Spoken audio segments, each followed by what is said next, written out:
I te wā e whakatonu nei te motu ki ngā tatauranga pōti whakamutunga. Te ahua nei kua ngā wari haere te tirohanga e tahi rōpū tōranga pū ki ngā take Māori. I ata ko kiritia e David Seymour kai arahi o te Rōpū Act ki te whakamutu atu o te kawana rua me te ata wete wete i ngā mātāpono o te Treaty of Waitangi. Heo e no e ai ki te kai arahi o Ngāhi Narakia Christopher Luxon, he take tēnei e tōtara wāhi rua i Aotearoa, engari mautonu ana Seymour ki tōna tū. We are supporting the Treaty of Waitangi. What we're opposed to is the way that it's been interpreted in the last 30 years by the Waitangi Tribunal, by the courts, by the public service. We believe they've taken a document that was about universal human rights, unity, and a sense that we're all equally human and have the same basic rights, including to our property, which may have been badly taken in the past. I just want everyone to know that we are going to be a government for all New Zealanders. We want to see improved outcomes for Māori and non-Māori. And so, again, we want to partner with Māori organisations to be able to deliver better outcomes. Kai te rohe pōti o Potnia Chris Luxon i te rānei, e tuku mihi ana ki ana kai tautoko i ai e whangaana ki te tuatoru o Noema kia tatauri ai ngā pōti motuhake o te kōwhiringa pōti. Ka kōrero tōranga pū tonu tātou e tūhono mai ana ko Shane Jones o Aotearoa Tuatahi e hara ia i te tauhou ki te whare Pāremata. Matua, Shane, tēnā koe. Kia ora, ngā mihi ki a tātou. Tuatahi te āhua nei, he ngā wari pēr te tū a Ngāhi Nara me Act e pāna ki ngā take Māori o whakaro. Me mōhi o te motu, e hara ia māo ko winitana tēnā whakaro. Kia ngaku ngi ai te Treaty of Waitangi mā roto i te tahi piki paki rehua. Ora kau māua hi hana kia pērātia te treaty, o māua nei whakaro, tō māua nei ngoi, hāngai tonu ki ngā take reke o tō tātou iwi. Engari mo te wahanga ki te Treaty of Waitangi, me mutu tātou te tōtō te whakatitaha i te treaty, me tuku kia tūtonu i roto i ngā pakiaka, i whakaingi ai o tātou tūpuna. Matua, kua roa te whare miere e noho moke nei, te pāororo tō reo, te reo o ngā takoto, o ngā tikahu ki roto i te ana o ngā reona. Pēha tō hoki ngā atu ki te rā whare?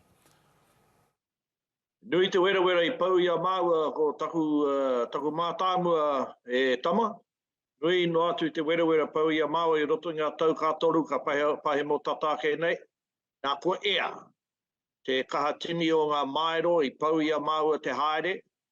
Ka hore anō kia pau te tatau kahi ara nei ngā pōti ka riro i āwai rānei. Riro i a mātou, riro i te tahi rōpū ke atu. O tira me mōhio Mārika te motu. Ko ngā take i whakaingi ai kia hoki mai ai māo ko winitana ki te whare Pāremata ara anō atu ngā take hei whakaea mā māua.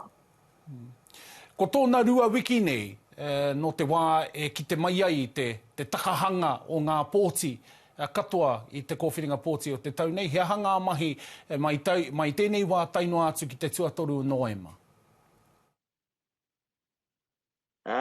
Ko te wahanga ki o mātou, ki wā mātou me mahou, he me tohu rātou ki hoki anō ki te kainga. Kawara wātu e noho ki pōneke, tā te mea kāhore anō te whare Pāremata kia puare, kāhore anō ngā kaute kia oti, me whātorotoro i wainga tonu i te marea ki te whakawhetai atu ki a rātou, mo ngā manākitanga ātoranga pū i utaina ki rungi tō mātou rōpū. Mo te wahanga kia māua o te mātāmua, tāria te wā. Hei aha māua hoki anō ki pōneke kia tino mōhiongi ai, pēhea rānei te nui o te patu kei o māua ringa. E te matua, tātāua nui te whakapono ki ngā karaipiture. Kārehe aranga o mai te mate i tuatu i araharuhi. Engari, mo Aotearoa Tuatahi, kaore he paenga i a koutou. Nā te aha i puta anō ai te ihu o Aotearoa Tuatahi i te kōwhiringa pōti? A tōna wā ka rangahauti e mātou no hea pū ngā pōti. Engari, māku te ki atu ki a koe. Mo te tūru Māori ki te tai tokerau, nui no atu ngā kaipōti Māori rārungi i tērā tūru Māori i huri mai ki te tautoko i a māua ko winitana. Ko te tūru ki whāngarei, ko te tūru ki te raki, nui no atu te tautoko. Me te kaha o tō mātou aporei, te haere atu ki roto i ngā wāhi taone, kei ngā hau e whā, whaka ki ngā horo ki te marea, haramai ai ki te whakarongo ki aia, ki a haunoki, Me te tū nei maua me o maua kaupapa he rereke. He rereke ki tō te Pāti Māori, he rereke ki tō te Pāti Ngāhinara. Maua, e titiro ana maua hako toto Māori, whakapapa Māori anō o maua ki te whānuitanga. Me pēhea rānei te motu katoa e whakapakaringi ai. Kauara wātu ko te tahi hapu, kauara wātu ko te tahi ue pū, kauara wātu ko te tahi iwi anake. Engari, ko tāku e hoa. He mea, he rārangi hau anō tō tātou, ko hashtag iwi kiwi. Me ngā mahi TikTok kei runga no atu e kore ka hore kua āmine mai te mareaki e rā tūmomo kiriata. Heo no kua hoki anō a winitana ki te whare Pāremata i ki te ai tātou i tana hoki ngā atu ki reira, ka pēhea tēnā ki te rōpū?